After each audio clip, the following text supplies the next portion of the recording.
नमस्कार, बिहार मिथिला न्यूज में आपका स्वागत है। मैं मनोज और हमारा एग्जिट पोल लगातार विधानसभा वार समीक्षा जो हम वहां के कुछ लोगों के साथ करते हैं जो स्थानीय नागरिक हैं या वहां के नेता, तमाम बातों पर हम विश्लेषण करते हैं। तो हम बता दें, इससे पहले हमने दिखाया था दरभंगा के कुशेश्वर स्थान में अतिरेक कुमार लीड कर सकते हैं, ये हमने बताया था 3 से 5% के वोट के अंतर पर। वहीं अब हम आपको बता दें अलीनगर विधानसभा का हम बात करेंगे। देखिए, अलीनगर विधानसभा में इस बार जो वोटर है वो 2,24,000 वोटर है।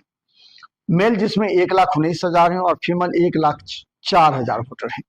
इन तमाम वोटर का विश्लेषण हम कर रहे हैं कि इसलिए इस बार वोट प्रतिशत बढ़ा वहां पर। हम आपको बता दें, पिछली बार वीआईपी और बीजेपी के सहयोग से मिश्री लाल यादव चुनाव लड़े थे। उन्हें लगभग 61,000 मत प्राप्त हुए थे।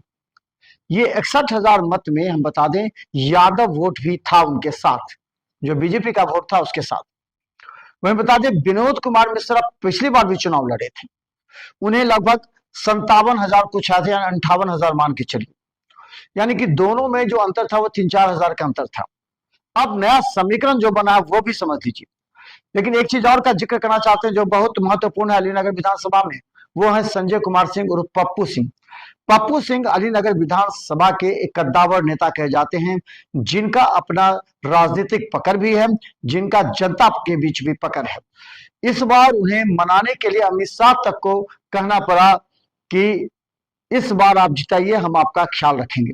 इसलिए पप्पू सिंह की भूमिका इस बार काफी महत्वपूर्ण है, क्योंकि मैथिली ठाकुर को राजनीतिक रूप से कोई इस क्षेत्र में जानते नहीं है, गायिका के तौर पर जानते हैं। इसलिए मैथिली ठाकुर के लिए जो चुनौती थी वो चुनौती पप्पू सिंह ने ली है। तो 10,000 पिछली बार जो चुनाव लड़े थे पप्पू सिंह, 10,000 मत उन्हें प्राप्त हुआ था। वहीं बता दें राजकुमार झा वो भी चुनाव लड़े थे एलजेपी से, उन्हें 9,000 मत प्राप्त हुए थे। तो अब हम अगर विश्लेषण करें 2020 की अपेक्षा 2025 में, तो आप अच्छी तरह से समझ लीजिए। 61,000 मिश्री लाल यादव को आए थे, उसमें से 5,000 जो मिश्री लाल यादव को वोट दिए थे, वो 5,000 वोट हम बता दें कि चला आएगा आपको विनोद कुमार मिश्रा के पास, क्योंकि यादव और एम का समीकरण है वहां। और इस बार अगर हम कहें तो पिछली बार जो सहनी समाज के वोटर थे वो बीजेपी को ही दिए थे, यानी मिश्री लाल यादव को दिए थे। इसलिए इस बार वो जो वोट है वो भी शिफ्ट हो जाएगा आपको मैथिली ठाकुर पर, विनोद मिश्रा से। तो अब समझ लीजिए, अगर 61,000 में से 5,000 यादव निकाल देते हैं तो हमें लगता है कि 56,000 मत उन्हें उनके हिसाब से आना चाहिए। विनोद कुमार मिश्रा को 58,000 लगभग मत आया था, तो उसमें से हम 5,000 ऐड करते हैं विनोद कुमार मिश्रा में, क्योंकि जो यादव है वो हम ऐड करेंगे। तो 58 प्लस 5 यानी कि हम बता दें कि 64,000 मत लगभग, 58 और 260 63,000 या 64,000 के आसपास मत उनको आता दिखेगा विनोद कुमार मिश्रा को। यानी कि पहले से उनमें 2 या 3% के वोट का इजाफा होगा। वही हम बता दें बीजेपी में क्या हो सकता है वो देखिए। मैथिली ठाकुर इस बार चुनाव लड़ रही है। मैथिली ठाकुर को पप्पू सिंह का भी समर्थन है, और अगर हम बता दें राजकुमार झा जो कि एलजेपी भी बीजेपी का सपोर्ट कर रही है वहां पर, तो 9,000 जो एलजेपी का वोटर है वो शिफ्ट हो जाएगा मैथिली ठाकुर में। 10,000 पप्पू सिंह का जो अपना वोट बैंक था, वो किसी राजनीतिक दल पर उतना नहीं आया था जिनको अपनी पहचान पर आया था, तो 10 और 9 19,000।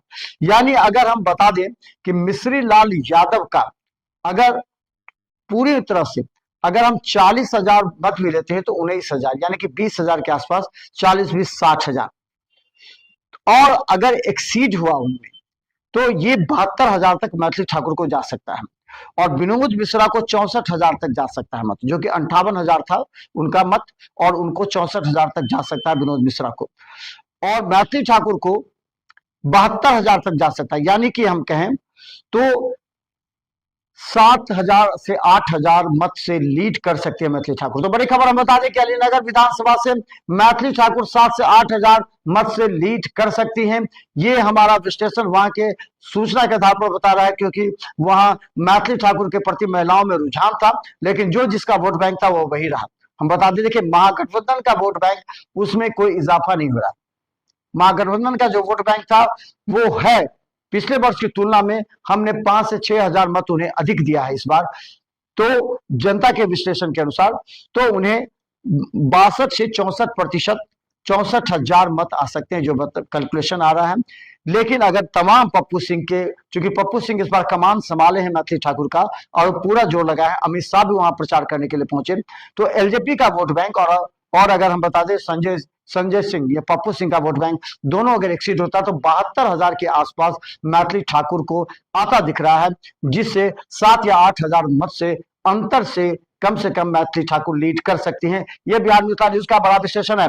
आगे हम दिखाएंगे आपको अलग अलग जगह का विश्लेषण, क्योंकि हम जनता के आधार पर विश्लेषण करते हैं, जनता की सूचना के आधार पर सटीक विश्लेषण करते हैं। ये एग्जिट पोल हमारा बता रहा है कि मैथिली ठाकुर 7 से 8 हजार मत से लीड कर सकती है। तो देखिए कारण क्या है, और इसका तमाम विश्लेषण हम कहें, क्योंकि बीजेपी से मिश्री लाल यादव जो थे उनका वोट बैंक शिफ्ट होता दिख रहा है आपको, विनोद मिश्रा पर भी और मैथिली ठाकुर पर भी। इसलिए दोनों का अगर विश्लेषण करेंगे तो इस हिसाब से 7 से 8 हजार से मैथिली ठाकुर एग्जिट पोल में लीड कर रही है। बिहार मित्र न्यूज का एग्जिट पोल बता रहा है कि मैथिली ठाकुर इस बार लीड कर सकती है और इसका श्रेय पप्पू सिंह को मिल सकता है। तो देखिए बिहार मित्र न्यूज यूट्यूब में सब्सक्राइब कीजिए, जीटीपी सिटी केबल दर्श पर लाखों लोग हमें देख रहे हैं। और हम बता दें कि 14 नवंबर को सुबह 7 बजे से बिहार मित्र न्यूज का चुनाव का रिजल्ट का अपडेट आप देखें, सब्सक्राइब कर अभी से तैयार है, क्योंकि हर क्षण आपके लिए कुछ नया आएगा।